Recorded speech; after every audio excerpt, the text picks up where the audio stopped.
daughter was scared to death. Okay, she wouldn't leave the house because there was something flying over our house. We thought it was the end of time. When I regained consciousness, I was on board of this, apparently on board the spacecraft, and I encountered two different types of beings. We have photographs, we have films, we have expert witnesses. What more do you want? We could prove that these objects exist. We're past the point of proving they exist. The question now is, why are they here, and what do they want? Unidentified flying objects, UFOs. Are they spaceships from other worlds traveling through our galaxy, or are they something else? So far, we cannot escape our own solar system. Our technology has placed man no further out than the moon. If we can't travel to them, can they be coming to us? The American government says no. Despite films like this, they say it's physically impossible, so they've closed all their official investigations of UFOs. That was a fallacy. 69, they claimed to the public that they closed the doors, and they didn't, because the document shows that they continued on gathering information. So that was an out-and-out lie. Under the Freedom of Information Act, some Americans petitioned the government for the release of top-secret UFO documents. These documents, they claim, suggest a cover-up, a cosmic Watergate. All we want to know is what's going on. We want the government to tell us the truth.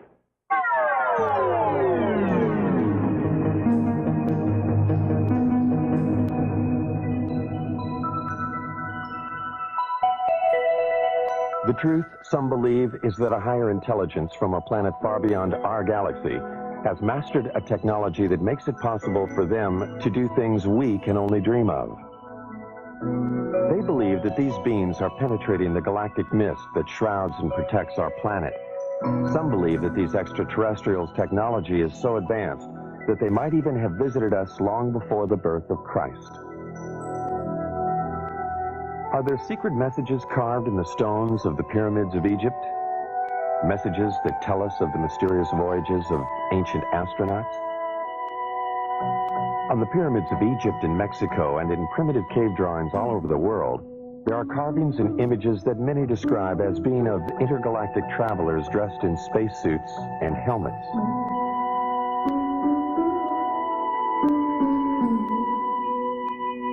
Early Romans wrote about flying shields, ancient Egyptians about circles of fire in the sky. Are these references and these drawings about spacemen or about the gods they worshipped in the heavens above? Aliens from other worlds with extraterrestrial powers are credited by some with having moved the great stone monuments of Easter Island.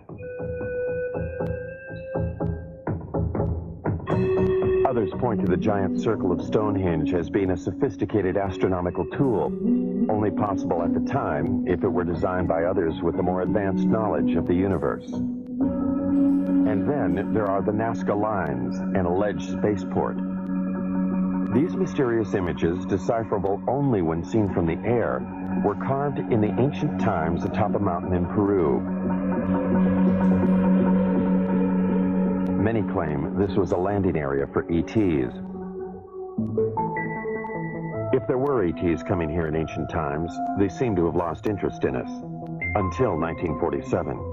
Then, suddenly, around the world, people of all kinds began to report seeing them in the skies above. Some claim to have photographed them. In the United States, the government dismissed the phenomena. They described the mysterious objects as weather balloons, hoaxes, swamp gas, and other scientific anomalies.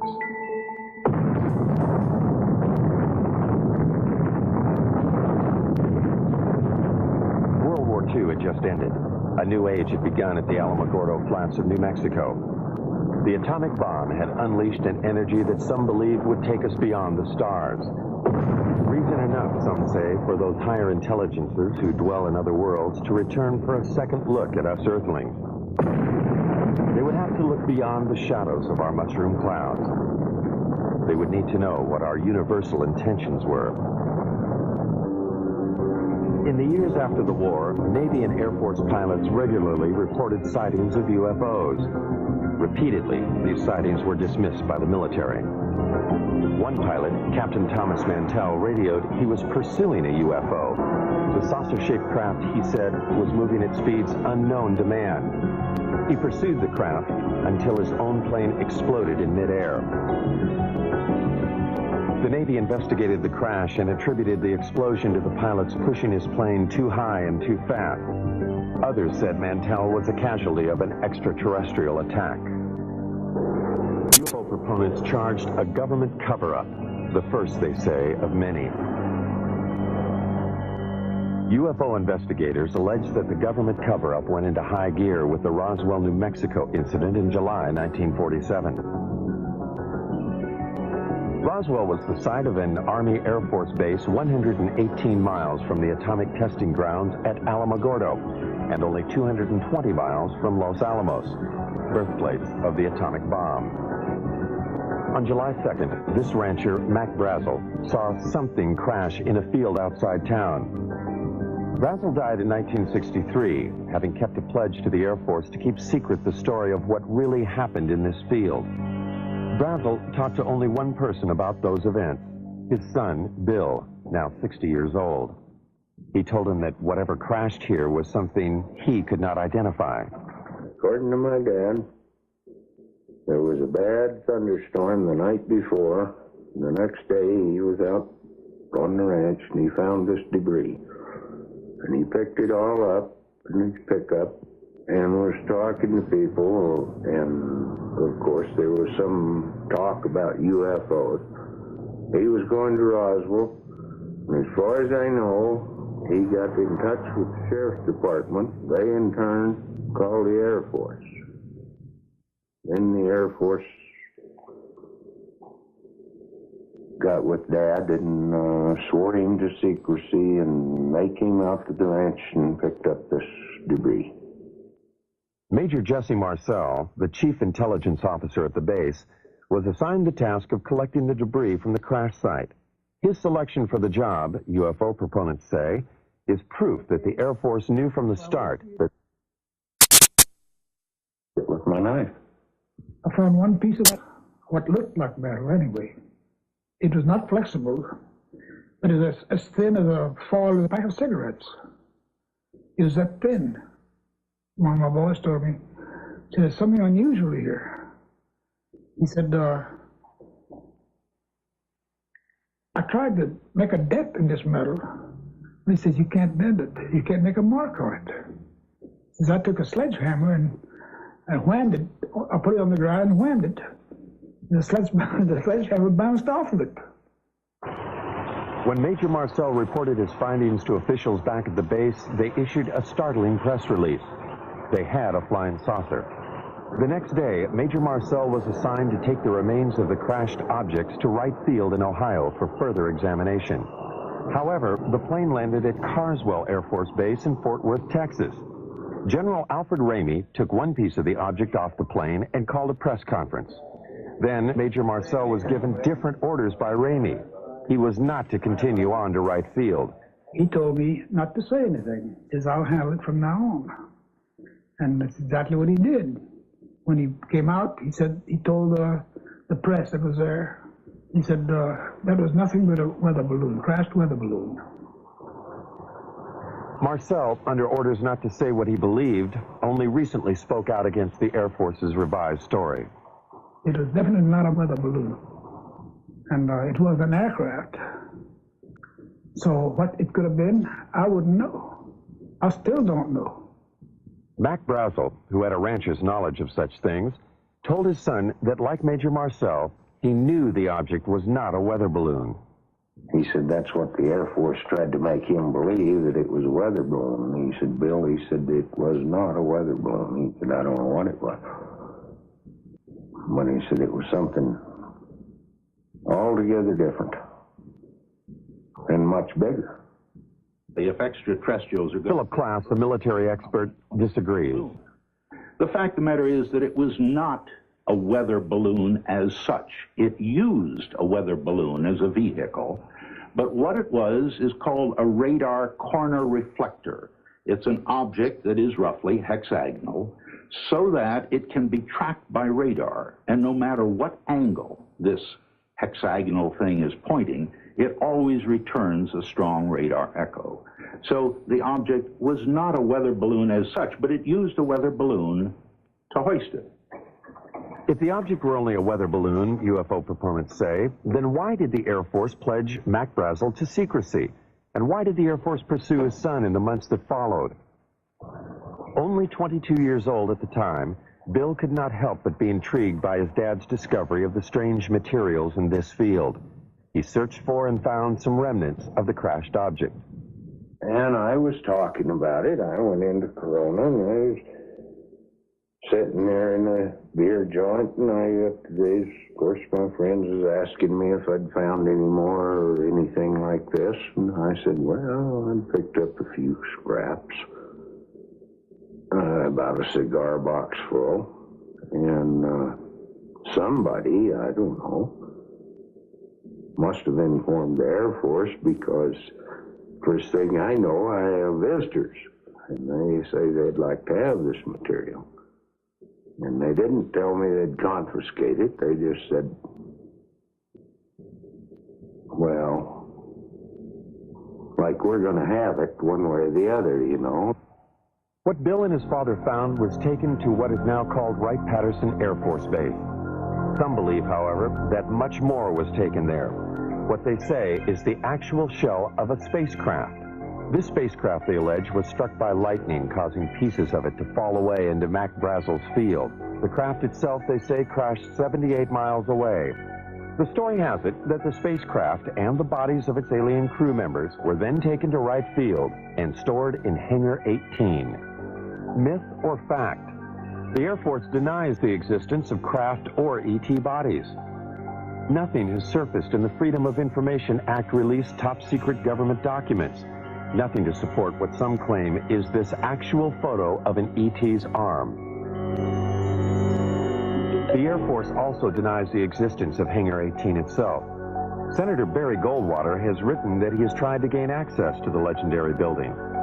In letters to UFO proponents, Goldwater enigmatically says that he has given up trying to solve the mystery. Not because he's satisfied with what he hears, but because it's just impossible to get anything on it. Nuclear physicist Stanton Friedman, however, believes the evidence is there. There's just no question at all in my mind that a saucer did crash, that bodies were found by the government, that the saucer itself was picked up by the government and carted off for study. The tremendous potential for gaining new technology from a thing is just enormous, and no government would be foolish enough to put it on display instead of carting it off to the laboratory. Look, it's one of these situations of where if I were a freelance writer or I'd like to make a story, I would love this story. It's great. It would make good copy.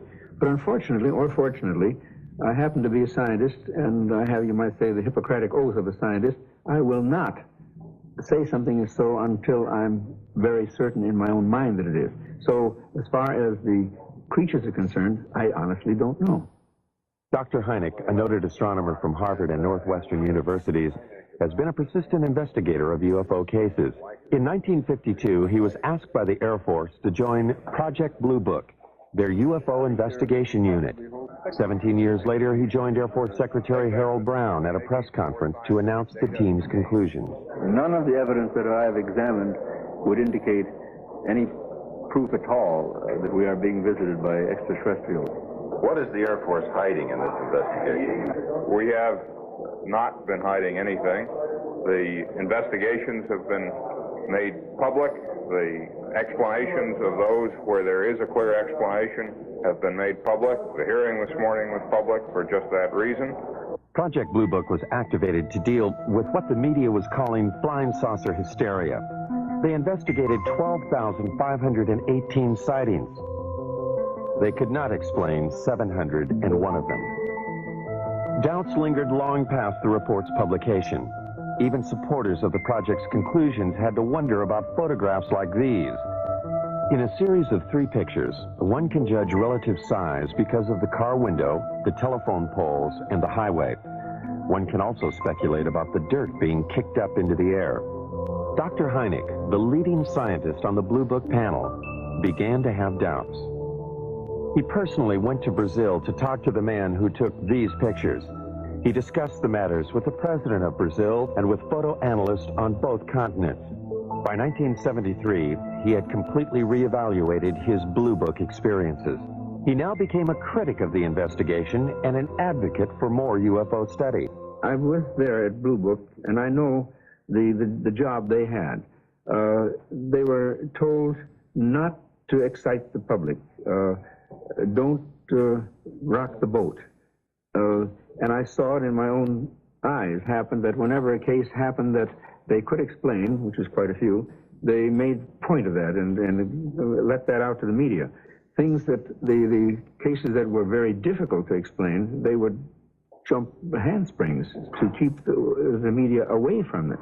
For they had a job to do, to, whether rightfully or wrongly, to keep the public from getting excited. Hynek's concession that it was possible that extraterrestrials were visiting us raised the UFO debate to another level.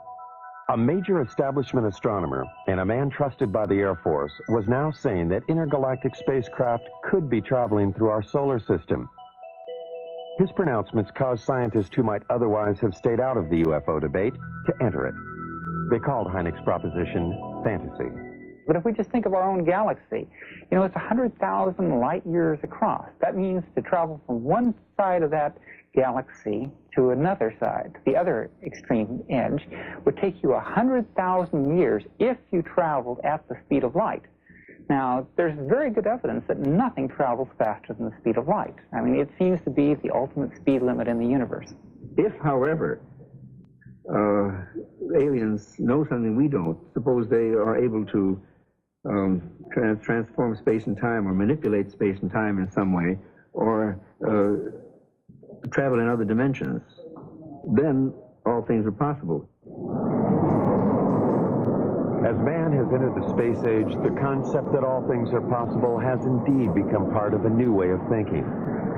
Some of the men who investigated Blue Book were born before the Wright brothers flew a Kitty Hawk. They conducted their investigation before man flew faster than the speed of sound. Even the men who flew our space missions concede unusual experiences that they cannot explain. Astronauts like James McDivitt on Gemini 4 and Ed White have reported seeing unidentified flying objects in space. Pete Conrad on Gemini 11 in 1966 is another of the 11 astronauts who have seen UFOs on NASA space flights. Some of these objects the astronauts saw were photographed. NASA has called some of these sun flares or space debris. Some are still labeled unidentified.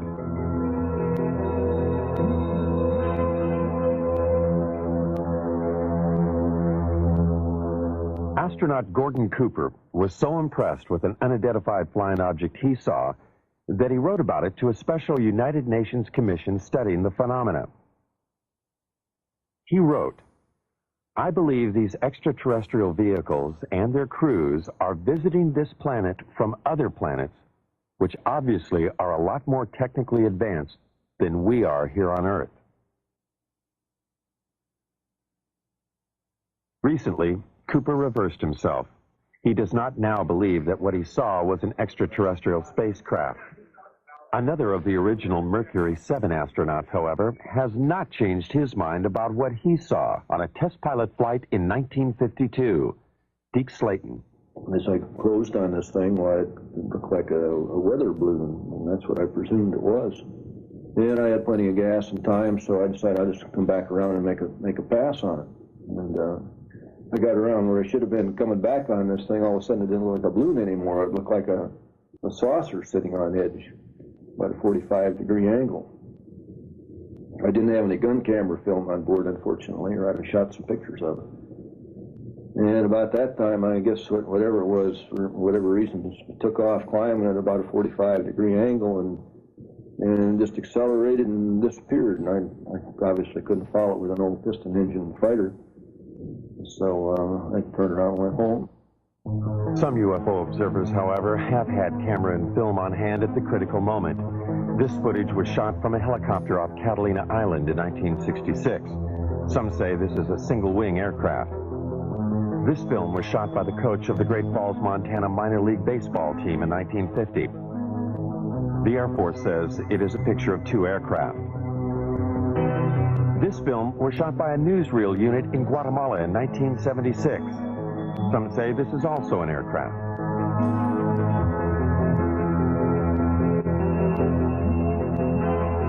This film was taken by a Navy cameraman on vacation in Tremonton, Utah in 1952. The Air Force speculates that these are seagulls. Dr. Hynek disputes the Air Force's explanation of these films. This, plus his feelings about the eyewitnesses, helped change his mind. I began to get certain doubts because not so much of any specific case, although there were quite a few, it was the people themselves. I said to myself, well, now, come on, how much longer am I going to call these people crazy? And when I changed my glasses, you might say, a little bit, and took a view that maybe these people aren't crazy, and began to realize what sort of people they were, the people who would be accepted in any court of law as a witness, let's say, good, solid people, I said to myself, well, the time has come to maybe change my attitude. It was Hynek who coined the expressions close encounters of the first, second, and third kinds. A close encounter of the first kind is one that centers upon a visual sighting. Hynek investigated first-kind encounters in 1983 in New York State. Local residents and commuters just 40 miles from New York City had been reporting sightings of an unusual object in the night skies for over a year and a half. Sightings were reported on at least 50 separate nights during the 18-month period. Over 9,000 eyewitnesses, lawyers, teachers, CPAs, advertising executives, nurses, and factory workers reported seeing the unidentified phenomena. Newspapers and television almost weekly carried reports of the sightings. From different places throughout the area, eyewitnesses all reported seeing the same thing.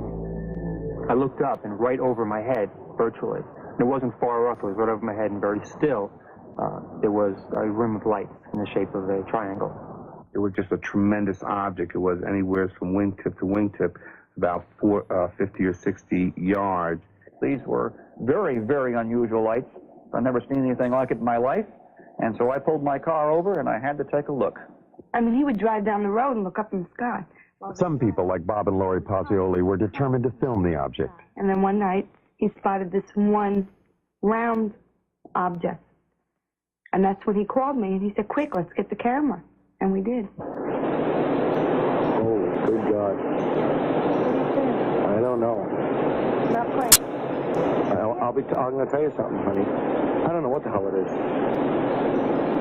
It's rotating. Bob and Lori photographed this unidentified flying object near their home in Brewster, New York. Bob is a vice president in a Manhattan computer firm. Some of their friends and Lori's parents thought they were crazy, despite this photographic evidence. Yeah, it's turning very, very slowly. 9,000 odd people have seen this thing, or whatever it is, and they all just can't be crazy.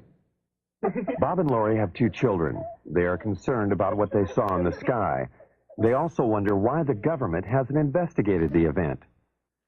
Their concern is shared by David Scarpino, an accountant who works in New York City. Scarpino, a family man, has publicly called for a government investigation.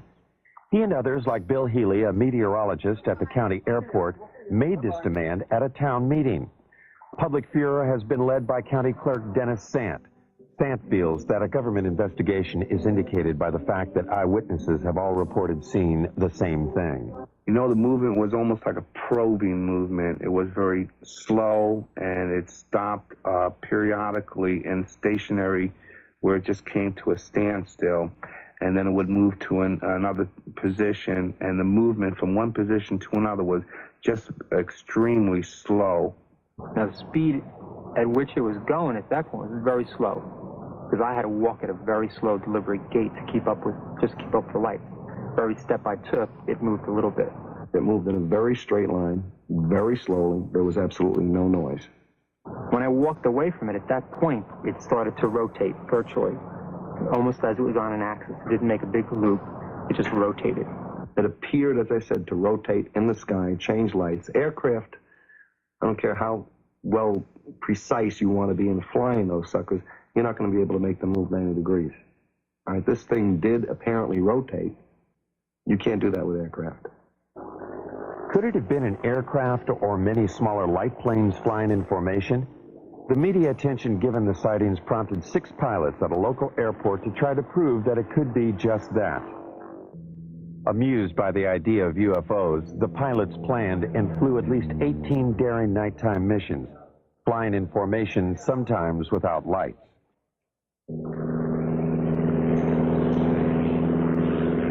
This hoax fooled at least some of the eyewitnesses, but not Bob and Lori. They claimed that in addition to photographing the UFO, they also videotaped the light airplanes as they enacted their hoax. There are 6, and the lead one has his 3 lights on.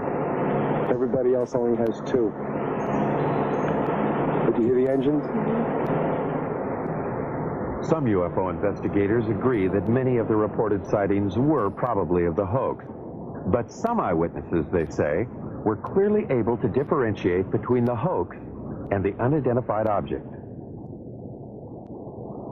As it was coming over, there was a star in the sky, and as the lead light went under that star, right behind it, you could still see the star, which meant it was not a solid object. And as it was going overhead, you did hear engines. All right, now, what kind of aircraft engines, I don't know, but you did hear aircraft engine noise. Engine noise, different lights, and different flying movements, UFO proponents say, clearly make the airplanes IFOs, identified flying objects. But this object, or objects, remains unidentified for many. Some eyewitnesses refuse to accept the possibility that these are also the lights of the airplanes. I know what it wasn't. It wasn't an ultralight. It wasn't a blimp. It wasn't gas. No one's tried to tell me what it was, but I know what it wasn't. Investigators have subjected the videotape images of the hoax and the unidentified lights to various computer analyses. By digitalization of the images, they hope to be able to determine if the area between the lights of the UFO was solid, indicating one craft. The airplanes, they hope, would show night sky in the center of the light. Physicist Al Hibbs. Pictures like this, night sky, a few lights, taken with a television camera that was perhaps being moved, not deliberately, but accidentally while it was taking the pictures. There's really nothing you can say about these things. In one case, a very good explanation is offered, and I see no reason to disbelieve it. In the other case, there's no explanation. I certainly can't offer one. I would love it if some UFOs were extraterrestrial objects being piloted by extraterrestrial beings. I think that'd be the most marvelous discovery of the history of man. I'd love to have that be true. So I'm not going to say that foreign objects, artifacts made by intelligent creatures in the solar system, I'm not going to say that's preposterous. I'm going to say it is so unusual, so immensely important, that I'm not going to assign any sightings like this to that phenomenon with a lot more data. Insufficient data, the object remains unidentified.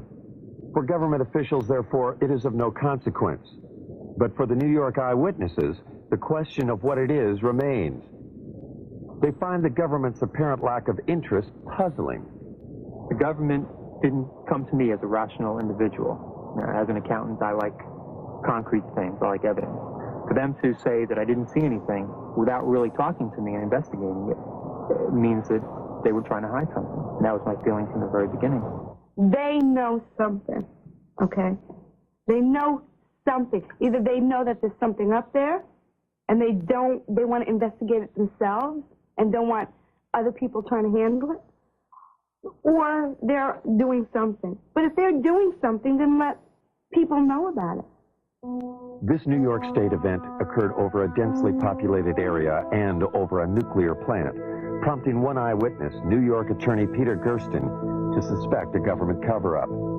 With others like Larry Fawcett, a police officer in Coventry, Connecticut, he helped establish Citizens Against UFO Secrecy.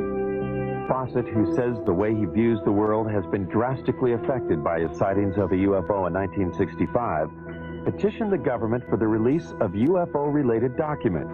These documents, released under the Freedom of Information Act, were previously classified top secret. An example of some of the government documents we have obtained are the overflights over the military bases in 1975, over Wurtsmith Air Force Base in Michigan, over Malmstrom Air Force Base in Montana, Loring Air Force Base in Maine, Minot Air Force Base in North Dakota. Over a period of 6 weeks, unusual, unknown, unidentified objects were traveling at exceedingly quick and fast speeds. What's interesting is that even to this date, the government has not acknowledged that it was able to identify any of those objects. The documents do state that there were confirmed sightings at all 4 bases in October and November 1975. The first sighting was at Loring Air Force Base in Maine. Loring, like the other bases, was a Strategic Air Command installation. The documents do not state, however, that these objects were alien spacecraft. They do state that the military reaction was swift and concerned. At Loring, there were 2 separate events. Something unidentified appeared in the night sky above the weapons storage area. Larry Fawcett, having learned of the event in the released documents, investigated. Military people and guards in and around the weapons storage areas began to report lights hovering or landing within the weapons storage areas. Military people would respond to the area only to see the lights go out and the object disappear and then reappear over the runway. It's described as football-shaped, the length of maybe 2 or 3 vehicles, cars, if you will. The witness telling us that there are shimmerings of heat, as you would see off a desert scene in a movie. When we questioned the individual, could it have been an aircraft? Could it have been a helicopter? The military person, and I'll give you his name, Steve Eichner, telling us, no, I know what helicopters look like. I've been around aircraft. I work on aircraft. This is something I've never seen before. The official records, which I quote in my book, indicate that on the first night, it certainly was a helicopter. It was described as a helicopter. Now, if the officers on the base, experienced pilots, if they don't know a helicopter, and we have to depend on some GI who's not a pilot, who comes forward not at the time, but years later, he claims to have been there and claims it was not a helicopter. Again, let's go on the official records. It is the official records that Fawcett uses to substantiate his claim that helicopters could not be the explanation. The military response at all 4 bases, he says, was too dramatic. From our documentation, we know of pursuits that occurred, scrambling of aircraft from Loring Air Force Base, and the chases went up into the Canadian territory, if you will, only to be lost around New Brunswick somewhere up in that area. There's no question there were overflights of unknowns, sometimes referred to as helicopters, but if you talk to the people, read the official government statements, it's clear that they were concerned, that there were scrambles of jets to go after these things, that they were being observed by highly qualified people. We were lied to, flat out, about those cases. As a matter of fact, some of the documents we eventually got clearly indicated that there were instructions to local base commanders. Don't say anything about the sightings at the other bases. Make it appear to be an isolated instance. Military authorities will not comment on the 1975 overflight. They simply state that at any SAC installation, there would always be an immediate defensive response to anything unknown. Putting planes in the air, they say, does not confirm a penetration of an intergalactic craft. Citizens Against UFO Secrecy, however, refer to other documents they've gotten released by the Pentagon to prove their claims. In May of 1985, we've gotten a document that was classified top secret in 1948, and about a month after its release to the other agencies, its distribution, it was ordered, recalled, and destroyed, each and every copy. One copy was kept, and it has remained top secret, classified top secret for the last, 40 years almost. And in the document, the government acknowledges back in 1948 the existence and reality of the objects. The official military position about any document issued before the Project Blue Book investigation is that Blue Book later explained them. This includes a startling document written by a Canadian. Wilbert Smith stated flat out in his top secret memo, and I think it was declassified by mistake, frankly, that this is the most classified subject in the United States, even more so than the H-bomb, and that flat out, flying saucers exist. This is the opinion of one man, a Canadian officer, in 1947.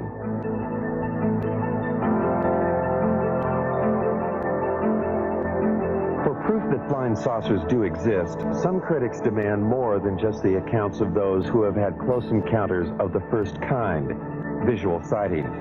Even when first-kind encounters are reinforced by photographs, they fail to satisfy the need for physical evidence. This woman claims that she has had a close encounter of the second kind. A second-kind encounter is defined by its having physical evidence. Vicki Landrum, along with her grandson Kobe Lee, alleges that they, along with Betty Cash, were on their way home from a bingo game when they encountered something they had never seen before.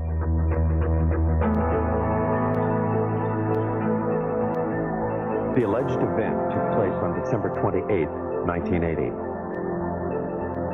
Vicki and Colby were driving in Betty's car on Highway 1485, 30 miles from the Houston airport and only 37 miles from NASA's American Space Headquarters. Kobe Lee saw a light, and he kept asking us what the light was. And he kept pulling my face around and asking me, "Mama, what is it?" And I said, "Honey, I don't know." And Betty said, "I believe it's getting closer." And I said, "Well, it kind of looks like it," but we had no idea that we were going to get hurt. I would say within an instant or so, all of us noticed it because it lit up the entire sky. There was no way you could have missed it. It looked like the woods were being set on fire. And inside the car, it was so hot till my handprint is yet on the dashboard of Betty's car. They got out on their side of the car. I stepped out on mine. I stood behind the car door for just a second or so, and I walked toward the front of the automobile. I stood there for just a short time, I don't know how long, trying to see what I could figure this object out to be. It was diamond-shaped. It didn't mean it was sharp up here and sharp down here. It was kind of round, and the fire come out the bottom of it. But here was this huge object and flames shooting from it. And they weren't just small flames. They were gushing from it. And Kobe was hanging on to me. And he was trying to get, he started pulling away from me, and I pushed him back in the car, and I got inside the car and put my arm around him and hugged him up real close to me. We thought it was the end of time. I says, Kobe, don't be afraid. I said, if you see a man, it'll be Jesus. And I said, he will come to carry us to a better place. He will not hurt you. It was just burning. It was just too much heat. I could not tolerate it. So Vicki screamed and begged for me to get back in the car. Well, I did, but I had to use the end of my leather jacket in order to open my car door to get back in. That's just how hot it was. And when the object lifted and slowly moved over to the right of us, her and Kobe saw some helicopters. There were so many of them, it sounded like a tornado. And we counted 23. I counted 22, really. But Kobe said, there's one more. And I said, yeah, baby, that makes 23. And there were helicopters on both sides and also over the top of the object, or like they were trying to hem it in. The only apparent proof the women have for what happened to them is the illness they claim they suffered as a result of the encounter. It is the record of these illnesses that made this an encounter of the second kind. My eyes were burned so till they would swell and they were tearing till I could lay down at night, and the next morning my pillow would be completely wet, and I couldn't hardly see anything. Vicki was treated for burns, and she and Colby Lee suffered long periods of nausea. Betty Cash was hospitalized immediately after the event. She suffered severe hair loss and was also treated for burns and nausea. Since then, she has been hospitalized several times. It was the first time that I went into the hospital, they were treating us as burns. But then, after they found out really what had happened, then they started to treating us as radioactive burns. And since, I have had cancer. Betty's hospital records do not explicitly state that she was treated for radioactive burns. They do state, however, that she exhibited the symptoms similar to someone who might have been exposed to a radioactive element. Betty further maintains that she had no cancer history previous to the alleged encounter.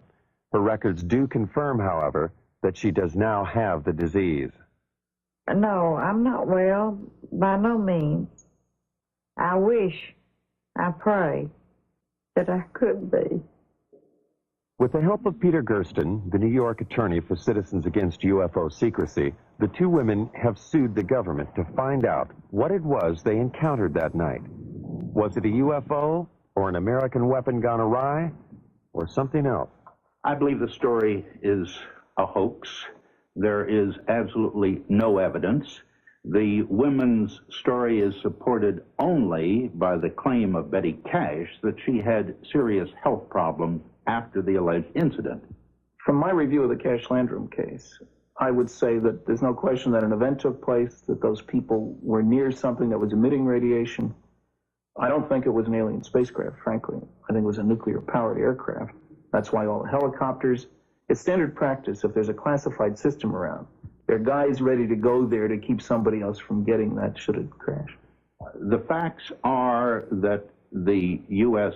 Defense Department investigated. They could not locate 22 twin-rotor helicopters that could possibly have been flying in that area. And in fact, as Colonel Saran, who made the investigation, told me, he said, Phil, this occurred over the Christmas, New Year's holiday.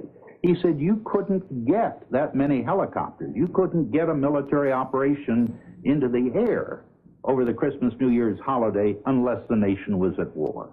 The object was there. It existed. There's no question about that. What's interesting is that for the first time, the government has suggested that it wasn't theirs, that it was possibly a true UFO. And nowhere has the government ever admitted, other than this basic document that we've gotten from 1948, that UFOs exist. I love this country and for all it stands for, but I wish they would tell us the truth. If extraterrestrials are coming here, what do they want? Are they coming here just to observe us, or are they making actual contact with some of us? Contact with an alien is what Dr. Hynek calls, and what Steven Spielberg has celebrated in the movies, as a close encounter of the third kind. Charlie Hickson says he's had such an encounter. These things, evidently, they're coming from another world somewhere. I don't know what message they have for us or what they intend to help us, but certainly they're not going to harm us because they didn't harm me. Charlie Hickson's alleged abduction aboard a UFO in 1973 followed the story of Betty and Barney Hill's abduction in Exeter, New Hampshire in 1961. A most recent claim of a close encounter of the third kind occurred not in the backwaters of Mississippi, but in the heart of New York City. Rosemary Osnato. Suddenly I hesitated, or I couldn't seem to put the key in the door. And I just turned around and wanted to go up to the roof.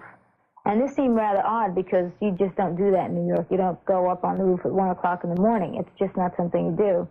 And yet I was doing it. And there seemed to be a very bright light that was shining in the hallway. And I thought this was moonlight at first, and apparently it wasn't moonlight, because when I got up there, there was a very bright light up on the roof. And then it went out for a few seconds. And then it came back on again. And I was just lifted, physically lifted, in that beam of light. when I got into the craft, I was led by a group of, I guess, more than one, group of grayish-skinned, small men or women, I don't know what they were, but large eyes, thin, frail, and they communicated telepathically. 19-year-old Travis Walton of Snowflake, Arizona, claims he encountered similar aliens in 1975. Walton was, in his words, zapped by a blue light when the spaceship appeared when he was working in the forest. When I regained consciousness, I was on board of this, apparently on board this spacecraft, and I encountered two different types of beings.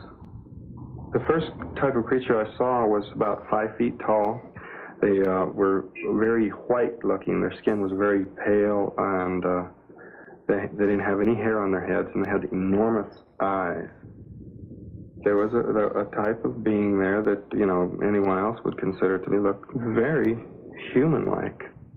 Walton was found on a roadside 5 days after he disappeared from the forest. He could, however, recall only what seemed like an hour of time passed. Time, he claims, he spent aboard an alien spacecraft. Now 29, he reflects on that experience. I lost my job. The effects were quite negative. You know, time lost. You know, it was a very disturbing thing in my life. A lot of negative publicity, really. You know, this is a kind of a stigmatizing thing for people to, consider you. A certain percentage of people think that you're wacko. What Travis Walton and others claim they have experienced has, according to some, now been validated by government documents.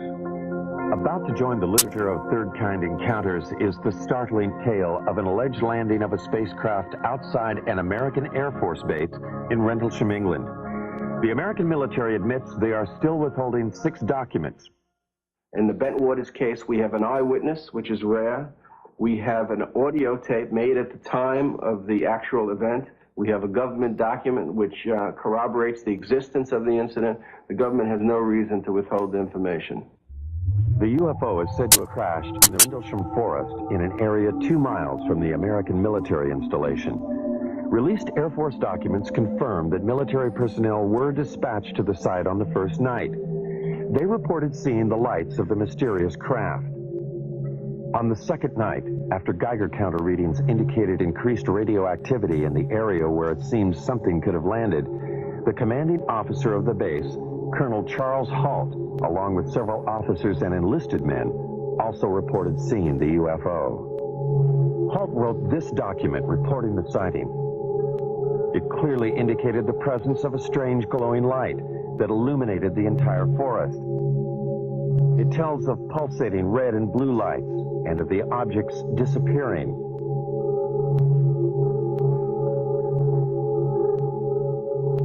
Colonel Halt also made this tape recording at the time of the second incident. Okay, here he comes from the south. He's coming toward us now. I'm observing what appears to be a beam coming down to the ground. It's unreal.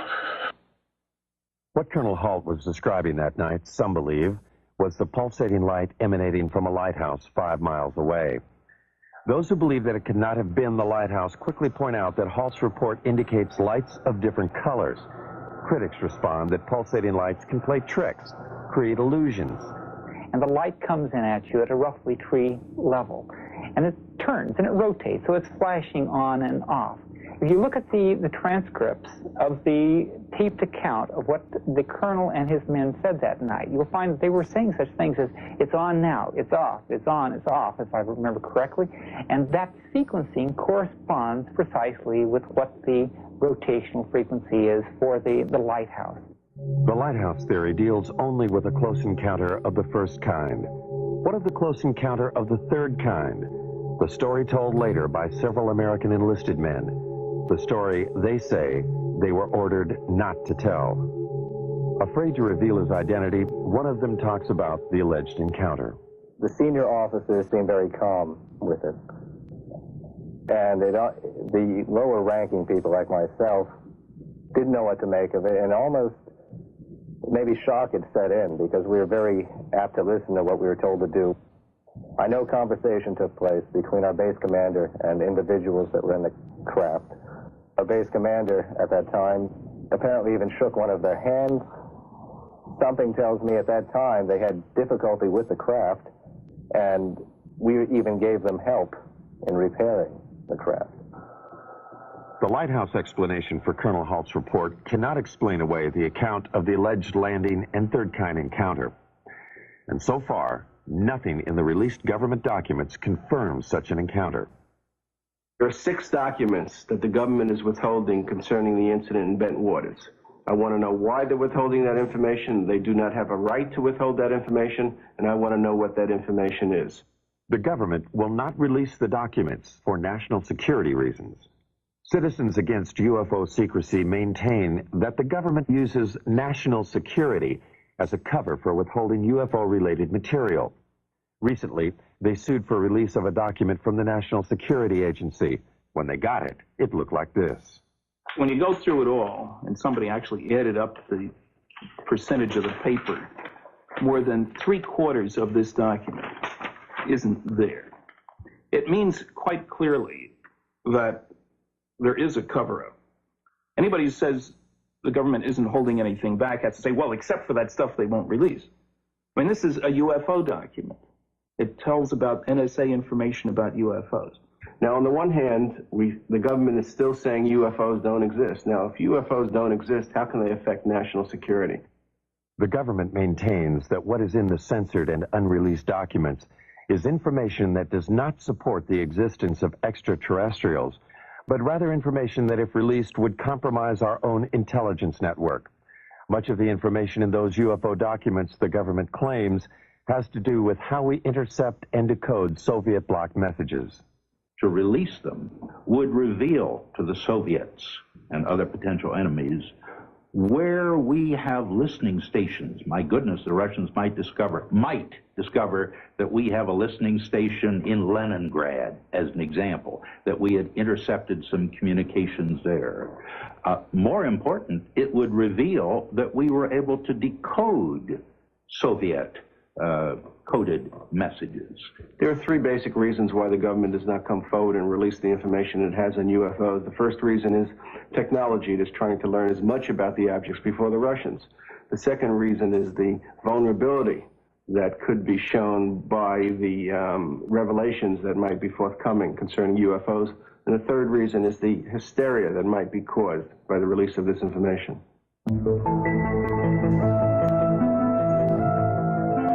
Are these spaceships from other worlds? Are we being visited by intergalactic aliens with a technology and civilization that dwarfs ours? Most scientists say no, they are not, because they cannot. UFO proponents say they are, that our myopia prevents us from seeing life elsewhere as being different from ours. I think one should also point out, as Arthur C. Clarke has said, that when we look for life elsewhere, we should not look only for life as we know, but life as we don't know. And he went so far as to say we should even look for life as we can't understand it.